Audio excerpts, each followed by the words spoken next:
Salut, c'est Marc, j'espère que tu vas bien. Aujourd'hui, je fais une petite vidéo pour les débutants qui commencent la musculation et qui se demandent s'ils progressent. Ça fait 2 ou 3 mois que tu t'entraînes et tu ne vois pas vraiment de changement sur ton apparence physique et tu te demandes vraiment si ça sert à quelque chose ce que tu fais, si tes entraînements sont bons. Je vais donc te montrer à travers 3 facteurs si tu progresses ou pas. Premièrement, tu vas avoir l'augmentation de ton nombre de répétitions. Quand tu fais une série d'exercices, tu pouvais faire peut-être que 6 pompes lorsque tu t'entraînais. Et tu faisais des séries de 6 pompes puisque tu n'étais pas capable d'en faire 7 ou 8.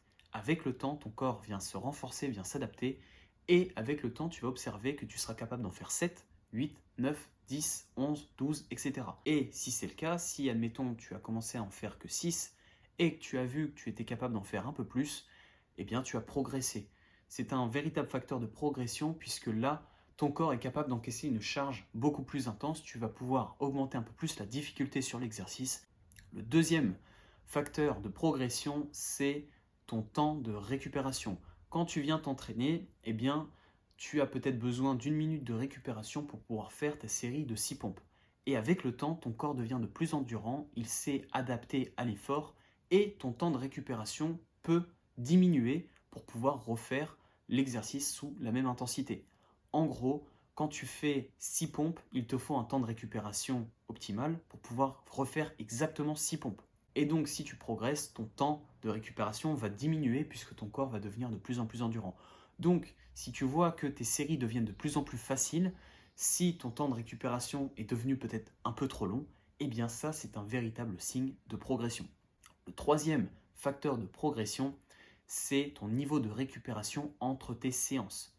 Donc je m'explique, quand tu t'entraînes, tu viens dégrader de la fibre musculaire, tu as cassé, tu as créé une inflammation, et avec l'entraînement, eh bien, ton temps de récupération entre tes séances vient diminuer, tu récupères plus facilement, tu as de moins en moins de courbatures, et ça aussi c'est un véritable signe de progression puisque ton corps s'est adapté à l'effort que tu lui as donné. Donc, pas de panique, surtout si tu t'entraînes et que tu vois un de ces 3 signes de progression, si tu vois que tu montes un peu plus en série, si tu arrives à diminuer ton temps de récupération tout en refaisant exactement ton même nombre de séries, ou si entre tes séances tu te sens de moins en moins fatigué et que tu es capable de refaire de plus en plus d'entraînement, si tu es capable d'accepter un peu plus de charge, tu progresses. Sache que le premier facteur de progression chez les débutants, c'est la force. Donc pas de panique. Si tu n'as pas de résultats visuels, si tu ne vois pas vraiment de véritables changements significatifs au niveau de ton apparence physique, c'est pas grave. Ça viendra avec le temps. Il faut laisser le temps à ton corps pour se construire. Et tu verras qu'avec le temps, tu vas rendre tes exercices de plus en plus compliqués. Tu vas intensifier tes séances et ton corps va s'adapter continuellement. Et c'est comme ça que tu progresses et que tu construis du muscle. C'était une courte vidéo simplement pour rassurer peut-être certains débutants qui se posent quelques questions et qui se remettent en question sur leur méthode de travail. Sache que si tu commences à progresser, bien évidemment, il va falloir que tu augmentes un petit peu ton nombre de séries. Si ça devient trop facile, il faut vraiment que tu sortes de ta zone de confort. C'est comme ça que tu progresses. J'en ai fini pour cette vidéo, j'espère qu'elle t'a plu. Si c'est le cas, n'hésite pas à me laisser un like. Si tu souhaites en savoir plus dans la préparation physique, n'hésite pas à t'abonner à ma chaîne. Quant à nous, on se dit à la prochaine et surtout, prends soin de toi.